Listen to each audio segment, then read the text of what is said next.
Hey folks, welcome to the video. I'm Johnny, I'm a photographer, and in this video, I'm going to share with you a whole bunch of ways that you can earn money as a photographer right now.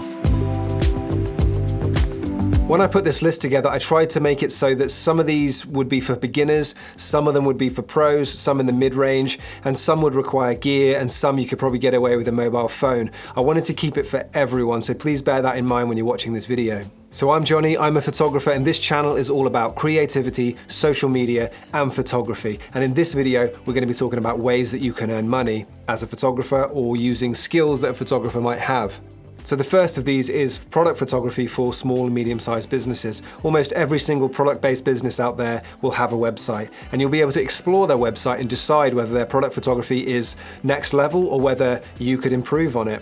Now, a way to approach a company like this wouldn't be to just email them, say, I'll do your product photos. It might be to approach them and say, listen, I do product photography. Would you be interested in me doing a couple of shots for you to see if that works out, and build a relationship from there. That's the best way of doing it. And the thing is, product photography is a great one because right now, if you can't travel, all those sorts of things, actually, if you're a professional photographer in another regard and you're wondering how to get work, actually doing a bit of product photography might not be a bad idea because companies can send you those products through the post and you can deliver the product digitally.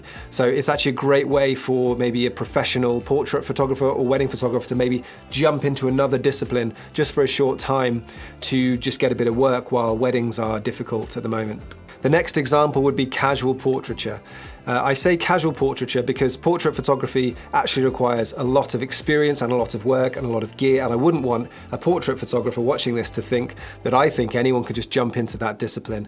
That's not the case, but for casual portraiture, this would be, for example, shooting for someone's Instagram account or for maybe their fashion blog or family portraiture, that sort of thing. Something where you don't require all the gear, but you can still offer a service and deliver some value. Now, getting this kind of work really requires good communication skills. So if you want to get this kind of work and you're already a good photographer, don't just work on your portfolio, work on your communication skills as well. And I think that, to be honest, that goes for all of these. When you're getting work, you need to be a good photographer, you need to have a good portfolio, you also need to be a good communicator. Now, the next example is selling prints. This doesn't apply to everyone, and I see a lot of people out there thinking that if they just throw prints up on their website that they will sell them. That's not the case. There is much more nuance to selling prints than people realize. You need to start thinking about why would someone want to buy that print. Really good portraiture, that is a difficult thing to sell prints in, because why would someone want a picture of some random person? It has to be an exceptional photo. Whereas landscape photography, you could be a beginner landscape photographer taking pictures of a famous location, and that might sell prints. Now, a very experienced, very good landscape photographer could sell prints of any location because their photos are that good. You could also apply this to architecture photography, street photography, and as I've said, landscape photography. Those are the areas which I would say are more accessible for beginners or amateur photographers to start selling prints in. Absolute pro photographers will be able to get great photos in any location of any subject, and they will probably be selling lots of prints. But if you are just starting out and you are just thinking about the stuff to sell prints of, maybe focus on the things that are already famous and already have a reason for someone to buy a print of it. And before we head on to the next one, as I said, I am planning on putting prints on my website. If you're watching this a few weeks after me posting, I will leave a link in the description to some of my prints if that's interesting to you. The next example is sell photos on a stock photography website. Now, as I said, I don't have personal experience here, but I will give you a few tips that just come from out of my brain. Just start thinking about the kinds of things that people want to buy.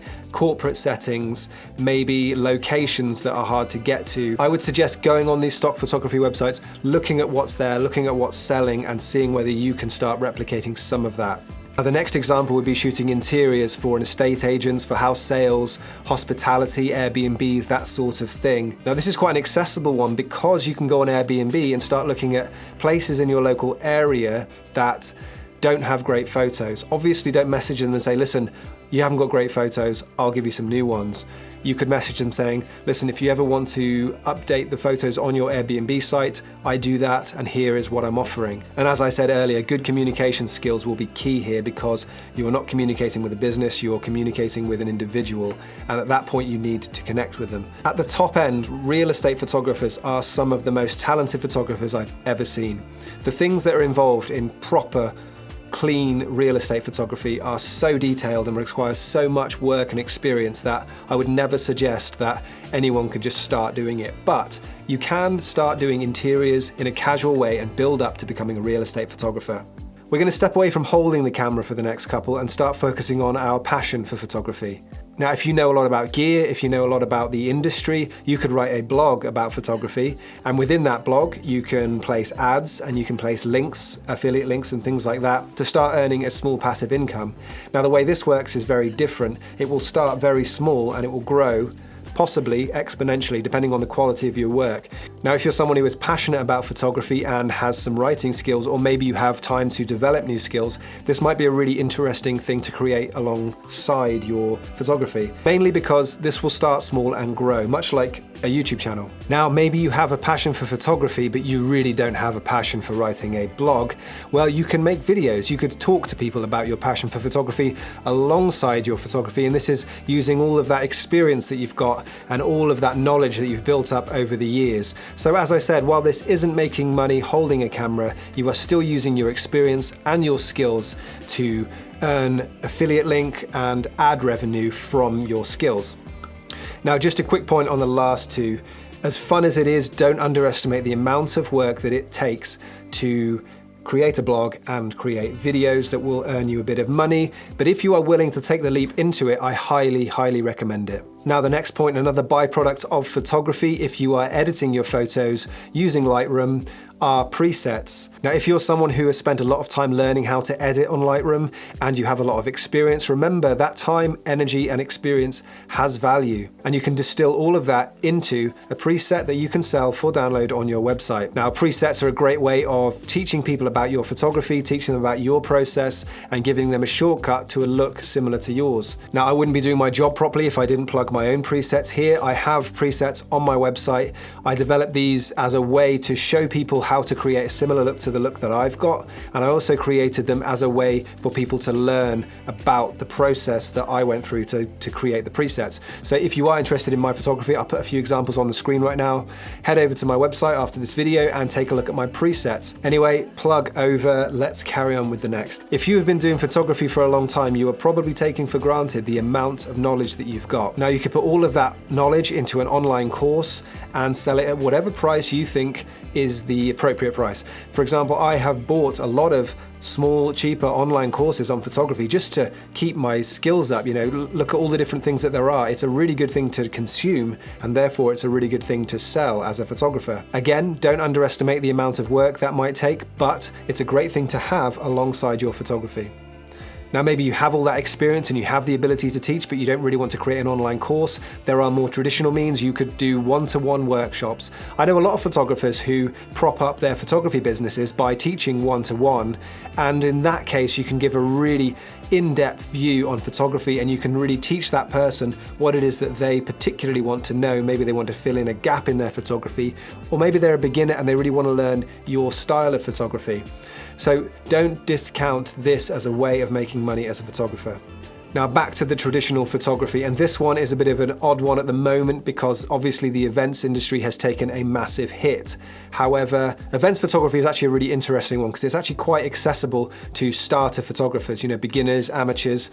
Obviously, the top end of events photography is full of professionals with professional gear, but just imagine the amount of nightclubs, bars, music nights, things like that. And I'm a musician, and we used to get emails all the time from photographers who contacted us because they saw we were on the bill for a particular venue, and they would say, hey, do you want me to come and take some photos? If you like the photos, you can buy them from me for set price. And it was always actually quite a low number. So this is a really great one for getting into photography because events are so dynamic and they're so much fun.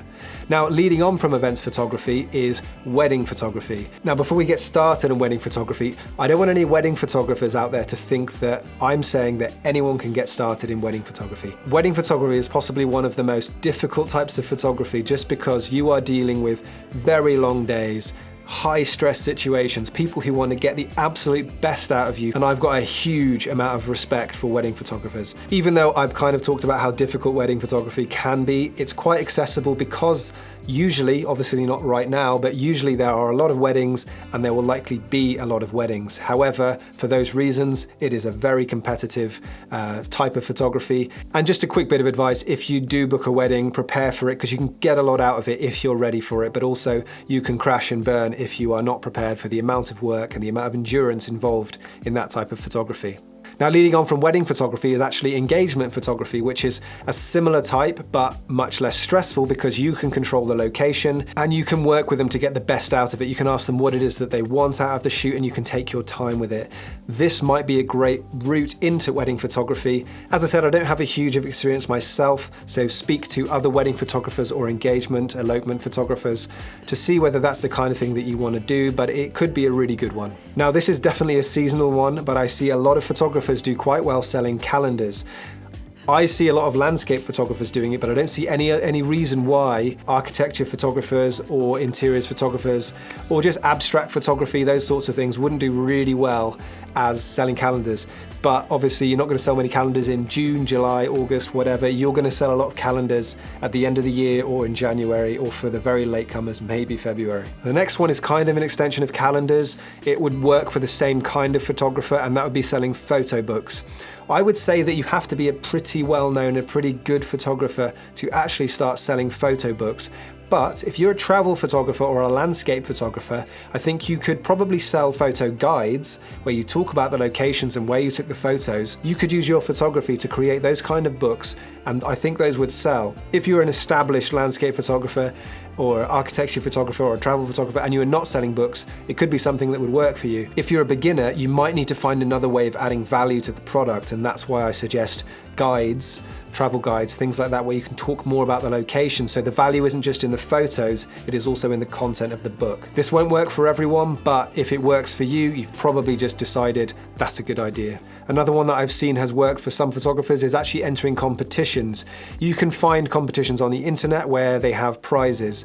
This would be a really interesting one for a beginner photographer. And obviously a beginner might not win the competition, but hear me out. This would be a great way of you gaining experience with some kind of potential payout at the end. A difficult thing to do when you're a beginner photographer is actually just to decide what you want to take photos of. Whereas if you were to, you've got your camera, you've got a lens, and you enter a landscape photography competition, you may not win, but if you did a lot of work and you learned a lot, and as a beginner, once you've gained enough experience, it might be that this will lead you on to one of the other ones that we've talked about in this video. This one's important and this is different because gaining experience is really important. All of us photographers out there know how much experience it takes and how much time it takes to learn the craft. Just because you're holding a camera, it doesn't mean someone's going to pay you to use it. You need to provide value and you need to give them something that they really genuinely do value. Please think about that when you think back at all those ideas I've just given you. It is a spectrum. There are beginners and there are professionals within all of those, and there are budgets to match those. If you are a beginner, remember there will be small companies out there with small budgets where you can learn a lot from those jobs. If you're a professional, obviously you know about photography, you've got all that experience and you know your own industry, but just remember that all that knowledge that you've got could be really useful to beginners, and you could probably earn something from that, particularly during this time where we can't work, we can't get out, and there's lockdowns everywhere. So I hope you found this useful. If you did, hit the like button. Let me know in the comments which one you found most useful. If you've got any questions, contact me on Twitter and I'll get back to you and we can talk about a few things. Feel free to go check out my website and all the other stuff that I've got on there. I'll leave a link in the description. And if you want to see more videos, I'll leave 2 on the screen right now. Hit the subscribe button, and if you do, I will see you in the next video. Thanks very much and good luck with your photography.